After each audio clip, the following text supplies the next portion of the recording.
જય સ્વામિનારાયણ વિદ્યાર્થી મિત્રો, શ્રી સ્વામિનારાયણ વિદ્યાસાગર શાળાના ધોરણ 10ના વિજ્ઞાન વિષયના લેક્ચરમાં આપ સૌનું સ્વાગત છે. આપણે જોઈ રહ્યા છીએ 7મો પાઠ, જેનું નામ છે નિયંત્રણ અને સંકલન. આજે આપણે માનવ મગજ વિશે જોવાનું છે કે મનુષ્યનું મગજ અને તેના વિવિધ ભાગો અને આ વિવિધ ભાગો છે શું કાર્ય કરે છે. આપણે આગળ જોઈ ગયા છે કે પરાવર્તી ક્રિયા અને વિચારવાની ક્રિયા બંને અલગ અલગ પ્રક્રિયા છે. તો મનુષ્યનું જે ચેતાતંત્ર છે, મનુષ્યનું ચેતાતંત્ર એટલે કે જે એની નર્વસ સિસ્ટમ છે, મુખ્યત્વે બે ભાગમાં વહેંચાયેલું છે. માનવ ચેતાતંત્ર છે તે મુખ્યત્વે બે ભાગમાં વહેંચાયેલું છે. હવે આ માનવ ચેતાતંત્ર બે ભાગમાં, પણ બે ભાગ કયા કયા છે? તો એક છે મધ્યસ્થ ચેતાતંત્ર અને બીજું છે પરિઘવર્તી ચેતાતંત્ર. હવે આપણે આગળ જોયું છે કે કરોડરજ્જુ છે એ શું કામ કરે છે કે પરાવર્તિત ક્રિયા. પણ શું માત્ર આટલું જ કામ છે? તો નિશ્ચિત રૂપથી નહીં, કારણ કે આપણે બધા મનુષ્ય વિચારશીલ પ્રાણીઓ છીએ અને કરોડરજ્જુ શેનાની બનેલી છે? ચેતાઓની. આપણે આગળ પણ જોયું કે બધી જ ચેતાઓ કરોડરજ્જુ પાસે ભેગી થાય છે અને અંતે તે બધી મગજ સુધી જાય છે. એટલે કે જે વિચારવા માટેની માહિતી આપે છે બધી ચેતાઓ, તે કરોડરજ્જુ પાસે આવીને ભેગી થાય છે. અને આ ક્રિયામાં ચેતાઓની જટિલ રચનાઓ સંકળાયેલી છે જે મગજમાં આવેલી છે. એટલે કે છેવટે બધી જ ચેતાઓ છે એ મગજ સુધી પહોંચે છે. અને મગજ છે એ શું છે? શરીરનું મુખ્ય સંકલન કરવા માટેનું કેન્દ્ર છે. મગજ અને કરોડરજ્જુ છે એ મધ્યસ્થ ચેતાતંત્ર, જેને CNS એટલે સેન્ટ્રલ નર્વસ સિસ્ટમ બનાવે છે. એટલે માનવ ચેતાતંત્રની વાત કરીએ તો માનવ ચેતાતંત્ર, ફક્ત આપણે ચેતાતંત્રની જ વાત કરીએ છીએ, તો માનવ ચેતાતંત્ર છે એ બે ભાગમાં વહેંચાયેલું છે. એક ભાગ છે ને મધ્યસ્થ ચેતાતંત્ર કહેવામાં આવે છે, જ્યારે બીજા ભાગને પરિઘવર્તી ચેતાતંત્ર કહેવામાં આવે છે. એટલે મધ્યસ્થ ચેતાતંત્ર એ માનવ ચેતાતંત્રનો પહેલો ભાગ અને પરિઘવર્તી ચેતાતંત્ર છે એ માનવ ચેતાતંત્રનો બીજો ભાગ છે.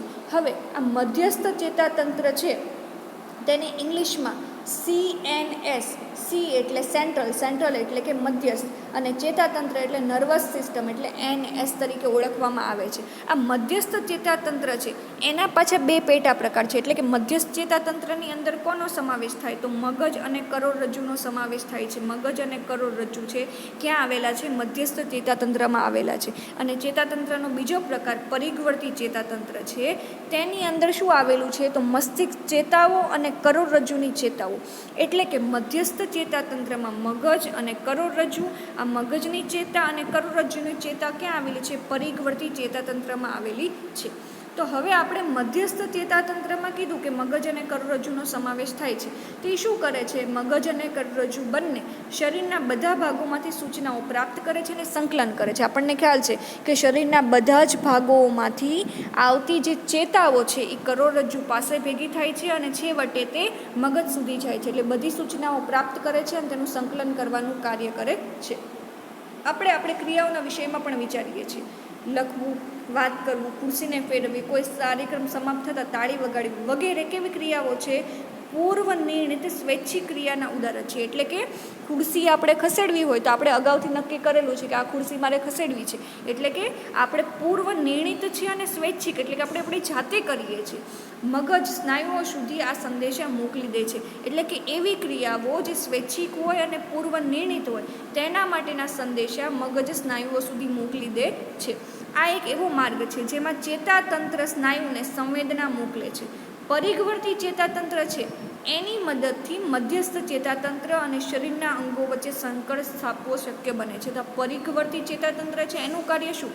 આપણે આગળ મધ્યસ્થ ચેતાતંત્રનું કીધું કે શું કાર્ય? સૂચનાઓ પ્રાપ્ત કરવી અને સંકલન કરવું. જ્યારે પરિઘવર્તી ચેતાતંત્ર શું કરે છે? આ મધ્યસ્થ ચેતાતંત્ર અને શરીરના બાકોના જે અંગો છે એની વચ્ચે સંપર્ક સ્થાપવાનું કામ કરે છે. જેમાં મગજમાંથી નીકળતી મસ્તિષ્ક ચેતા અને કરોડરજ્જુમાંથી નીકળતું કરોડરજ્જુ ચેતાઓ સહાયક બને છે. એટલે કે પરિઘવર્તી ચેતાતંત્રની અંદર કોનો સમાવેશ થાય? મસ્તિષ્ક ચેતાનો સમાવેશ થાય અને કરોડરજ્જુ ચેતાઓનો સમાવેશ થાય છે.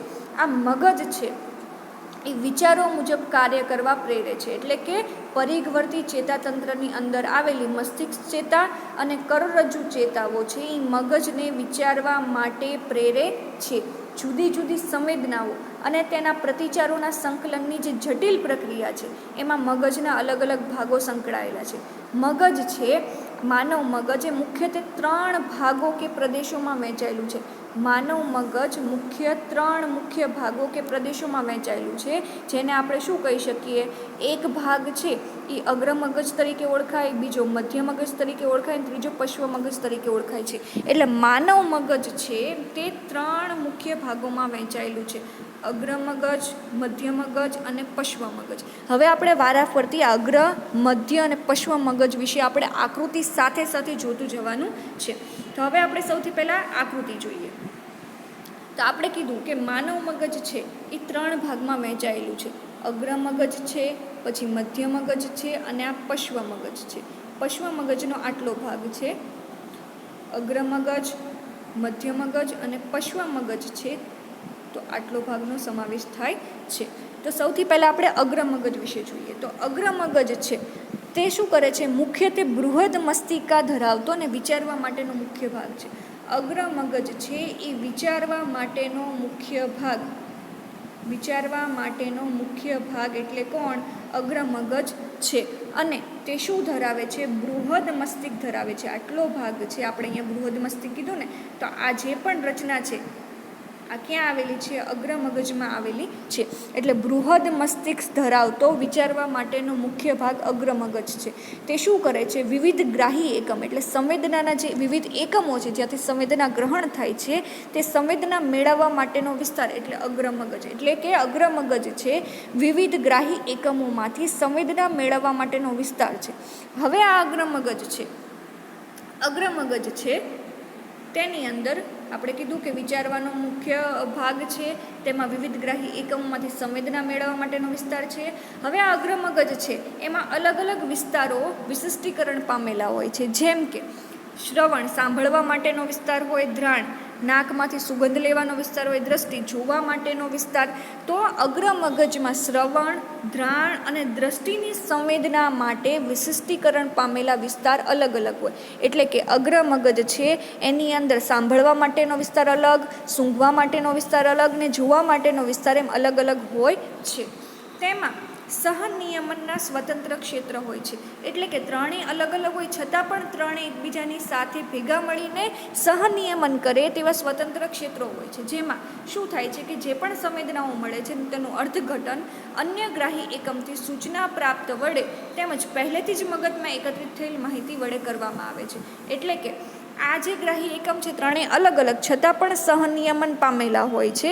એટલે કે અલગ અલગ સંવેદનાના એકમોમાંથી જ્યારે માહિતી પ્રાપ્ત થાય છે તેનું સંકલન થાય છે અને મગજમાં ઓલરેડી જે માહિતી છે પહેલેથી જ એકત્રિત થયેલી હોય તે બધાનું છે શું થાય છે? છેલ્લે અર્થઘટન થાય છે. અને માહિતીના અર્થઘટન બાદ નિર્ણય કરવામાં આવે છે કે આ જે ક્રિયા થઈ એની માટે શું નિર્ણય લેવો. એટલે કે સૂચનાઓ ચાલક ક્ષેત્ર સુધી કેવી રીતે પહોંચાડી શકાય જે ઐચ્છિક સ્નાયુઓની ક્રિયાને જેમ કે પગમાં આવેલા સ્નાયુઓને નિયંત્રિત કરે છે. જોકે કેટલીક સંવેદનાઓ જોવા માટે કે સાંભળવાથી પણ વધારે જટિલ છે. જેમ કે આપણને કેવી રીતે ખબર પડે છે કે આપણને યોગ્ય માત્રામાં ભોજન આરોગી ચૂક્યા છે? એટલે આપણને ત્યારે ખબર પડે કે આપણું પેટ પૂરું ભરેલું હોય છે. એટલે આપણના જે ભૂખ સંબંધિત ક્ષેત્ર છે કે જે સંવેદનાઓ છે એ ક્યાં આવેલી છે?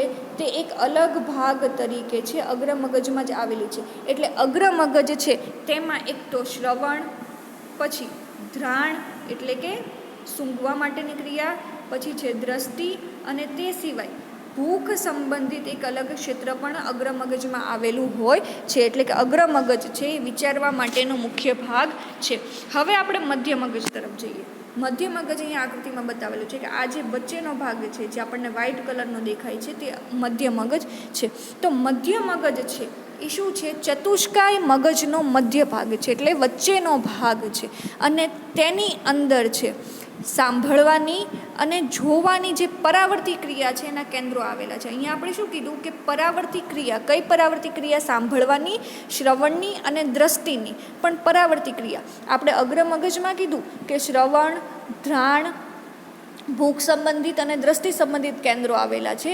જે મધ્ય મગજમાં પણ આપણે એમ કહીએ છીએ કે દ્રષ્ટિ અને શ્રવણના છે, પણ અગ્ર મગજમાં વિચારવા માટેના છે, અને મધ્ય મગજમાં શું છે, પરાવર્તી ક્રિયા માટેના. એટલે મધ્ય મગજ છે એમાં જોવાની અને સાંભળવાની જે પરાવર્તી ક્રિયા થાય છે તેના કેન્દ્રો આવેલા હોય છે. તો એ થયું મધ્ય મગજ છે. હવે આપણે જોઈએ પશ્વ મગજ. પશ્વ મગજ જે આપણને આકૃતિમાં બતાવેલું છે, તો પશ્વ મગજ છે એની અંદર આપણે જોઈએ છે કે શેનો સમાવેશ થાય છે, પોન્સ એટલે કે જેને સેતુ તરીકે ઓળખાય છે, લંબ મજ્જા અને અનુમસ્તિષ્કનો સમાવેશ થાય છે. તો આ પશ્વ મગજ છે તે પોન્સ એટલે કે સેતુ, લંબ મજ્જા અને અનુમસ્તિષ્ક પશ્વ મગજના ભાગ છે. આ ત્રણેય છે ક્યાં આવેલા છે, પશ્વ મગજમાં આવેલા છે.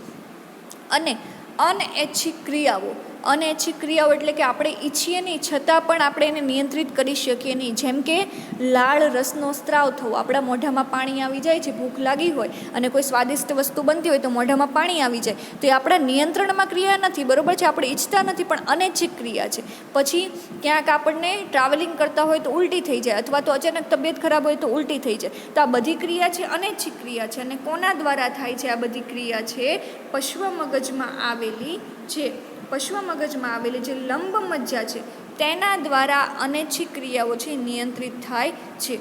અને એની અંદર આવેલું જે અનુમસ્તિષ્ક છે, ક્યાં આવેલું, પશ્વ મગજની અંદર આવેલું અનુમસ્તિષ્ક છે, તે ઐચ્છિક ક્રિયાઓની ચોકસાઈ અને શરીરની સમસ્થિતિ તેમજ સંતુલન માટે જવાબદાર છે. એટલે આપણા શરીરનું સંતુલન છે આપણા મગજ ઉપર આધારિત છે, અને એમાં પશ્વ મગજમાં આવેલું જે અનુમસ્તિષ્ક છે એ સમગ્ર શરીરના સંતુલન માટે જવાબદાર હોય છે. એટલે કે અનૈચ્છિક ક્રિયાઓ, આપણે કીધું કે અનૈચ્છિક ક્રિયાઓ છે મધ્ય મગજ અને પશ્વ મગજ દ્વારા નિયંત્રિત હોય છે. અનૈચ્છિક ક્રિયાઓ જેવી કે રુધિરનું દબાણ, લાળ રસનું ઝરવું, ઉલટી થવી, તે પશ્વ મગજમાં આવેલ લંબમજ્જા દ્વારા નિયંત્રિત થાય છે. હવે આપણે જોઈએ છે કેવી ક્રિયાઓ, કે સીધી રેખામાં સાયકલ ચલાવવી, પેન્સિલ ઉપાડવી જેવી ક્રિયાઓ વિચારીએ તો એ પશ્વ મગજમાં આવેલ અનુમસ્તિષ્ક દ્વારા જ સંભવ છે, જે ઐચ્છિક ક્રિયાઓની ચોકસાઈ અને શરીરની સમસ્થિતિ અને સંતુલન માટે જવાબદાર છે. એટલે કે જે પશ્વ મગજમાં આવેલું અનુમસ્તિષ્ક છે તે ઐચ્છિક ક્રિયાઓની ચોકસાઈ અને શરીરની સમસ્થિતિ અને સંતુલન માટે જવાબદાર છે. જ્યારે અનૈચ્છિક ક્રિયાઓ છે, રુધિરનું દબાણ, લાળ અને ઉલટી થવી, આ પ્રક્રિયા છે પશ્વ મગજમાં આવેલ લંબ મજ્જા દ્વારા નિયંત્રિત પામે છે. જ્યારે મધ્ય મગજ શું કામ કરે છે, તે દ્રષ્ટિ અને શ્રવણ માટેના જે પરાવર્તી ક્રિયાના કેન્દ્રો છે તે મધ્ય મગજની અંદર આવેલા હોય છે. તો આ થયું આપણું મગજની રચના. અને મગજ છે, માનવ મગજ, એ આપણે ખાસ ધ્યાન રાખવાનું છે કે 3 ભાગમાં વહેંચાયેલું, અગ્ર મગજ, મધ્ય મગજ અને પશ્વ મગજ.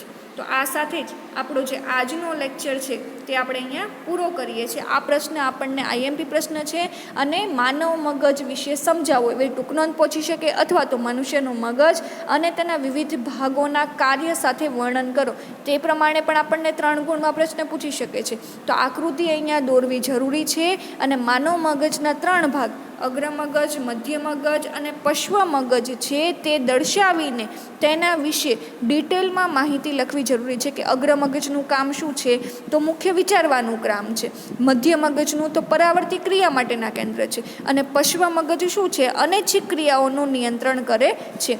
તો આ સાથે જ આજે આપણો આજનો લેક્ચર પૂરો કરીએ છીએ. જય સ્વામિનારાયણ.